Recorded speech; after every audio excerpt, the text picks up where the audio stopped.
પ્રાંત અધિકારીને એના બધા લેટરો છે. અમે ડુંગરમાં એક સરકારી બસ ચાલુ થાય એના માટે માંગણી કરી હતી. અમારા લોકો સૌરાષ્ટ્રમાં કાયમ માટે જતા હોય અને જ્યારે આવવાનું થાય ત્યારે ઘેટા બકરાની જેમ વધારે માણસો થતા હોય અને ઘેટા બકરાની જેમ ભરી લાવે એટલે અમે સરકારી બસની માંગણી કરી હતી. પણ અમને સરકારી બસ ના મળી એટલે અમે પ્રાઇવેટ બસની માંગણી કરી. ત્યારે અમને અહીંયા આગળ શીરા ચોકડી આગળ રોકીને જે તે આગલા લક્ઝરીના માલિકો છે એમણે રોકીને અમારી જે પ્રાઇવેટ બસ માંગી હતી એને તિલકવાડા રોકી દેવામાં આવી છે અને જે તે માલિકને પોલીસ સ્ટેશને લઈ ગયા છે. અમે બધા અહીં તિલકવાડા ચોકડી પર ઉભા છે 40 થી 45 લોકો.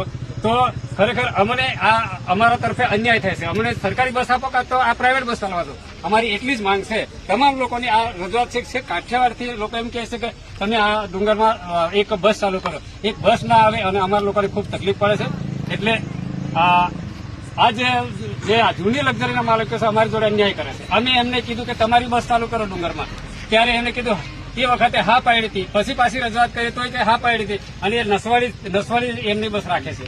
જયારે ડુંગરમાંથી અમારે 200 રૂપિયા ભાડું અલગથી આપવું પડે છે અને અહીંથી પાછા 300 રૂપિયા કે 400 રૂપિયા ભાડું અલગથી આપવું પડે છે. એટલે અમારી સુવિધા માટે અમે આ બસની માંગણી કરી છે. અંબાલાલભાઈ ઉકરદા.